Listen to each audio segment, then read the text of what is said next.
Hello everyone, welcome back to the next video in the solid principles.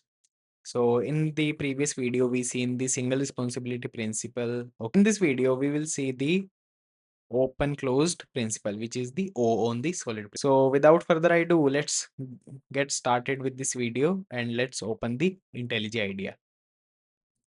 So guys, I am here in the IntelliJ IDEA, okay, and we have written some code for the single responsibility principle.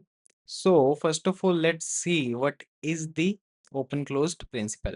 It is saying that the software entities like the classes, modules, or the functions should be open for the extensions, but closed for the modifications. Now let's take an example like adding new functionality to a system, like using the inheritance or the composition without modifying the code. Now let's take an example of the payment processor. Okay, there is a function or the class which process the payment. Now the method of the processing the payment might change. Like the previously it was the credit card and the debit card. Now it's UPI, and in the future it might get change. Okay, so we don't need to so we don't want to change this previously written code because it is closed for the modification. Okay, but it is open for the extension, so we can extend this code but we cannot modify this code. Okay, so that code is for the scalability and the maintainability of the application. So now let's see some example of the bad code. Let's create a new, let's say, payment processor. So let's say it is having some function public void process payment, which will take the string, let's say payment method, and the amount which need to be processed. Okay. Now this payment method uh, may be type of anything, like it can be of UPI, it can be of credit card, it can be of the uh, let's say debit card. Okay, it can be anything, and the method or the logic of these all the payment method would be different for the each method. Okay, the UPI will work in the different way and the debit and credit card will work on the different way. Okay, so what we need to do, we need to check if the payment method dot equals to the, let's say, UPI. Okay, then we need to say that making payment via UPI. Else if the payment method dot equals is let's say debit card, then we'll say making payment via debit. Similarly, else let's say we don't have any supported method, we'll say method not supported. So this is the payment processor. Okay, now in the main class, let's say have the PSVM, and in the PSVM we are having the let's say payment processor. Payment processor is new payment processor. Now we will say payment processor dot process payment.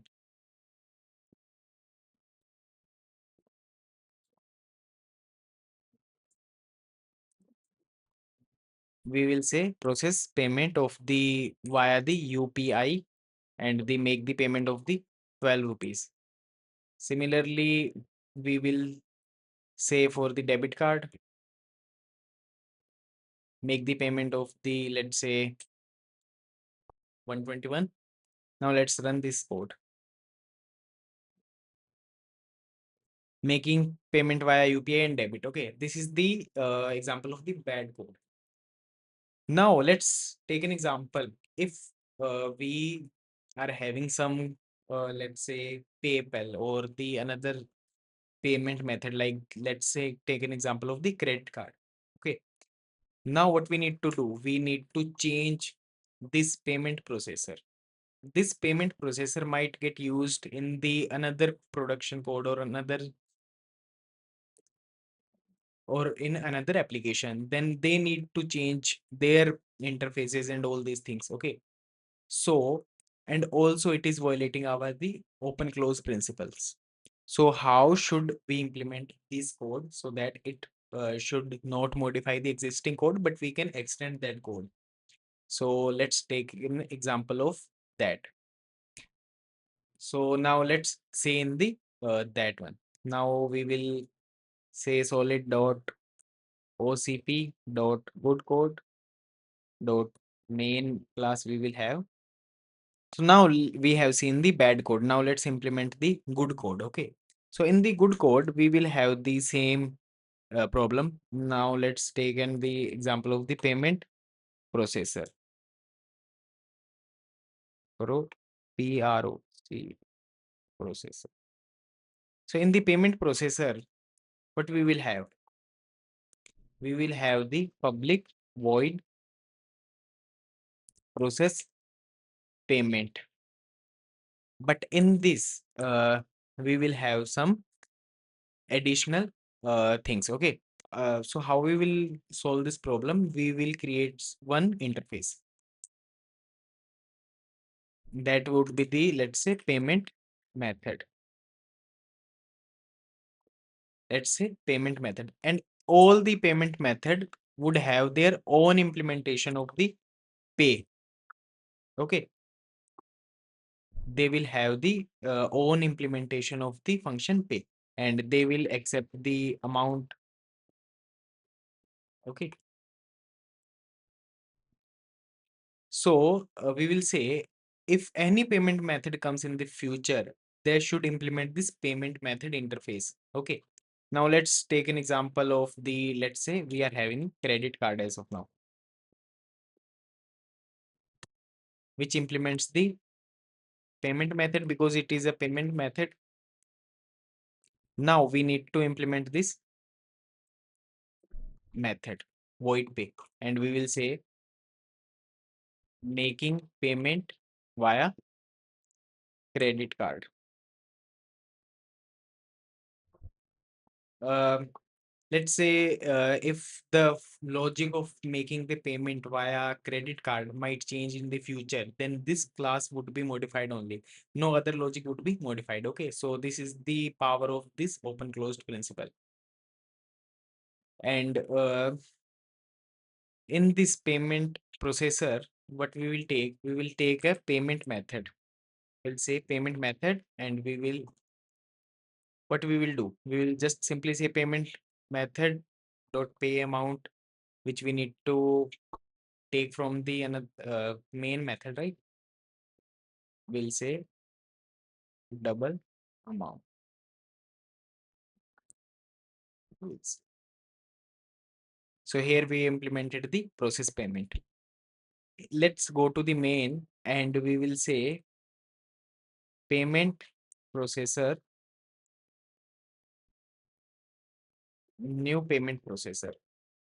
Now we will say payment method we are having as of now, let's say credit card is new credit card. Now what we will say, we'll say payment processor to process the payment via credit card, and the pay the amount of the 12 rupees only. Now let's run this code. It is saying making payment via credit card. Now let's take an example of the, in the future we are having the UPI. Let's say UPI. We'll say UPI, which is the also a payment method. So it should implement the payment method interface.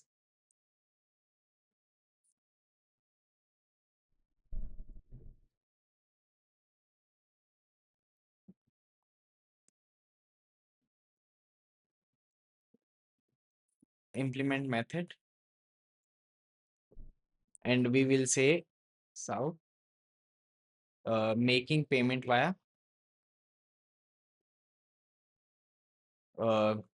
UPI. Okay. Now we don't need to change any logic. Okay. In the main method, we can create a new payment method We'll say UPI is equal to new UPI, and we need to just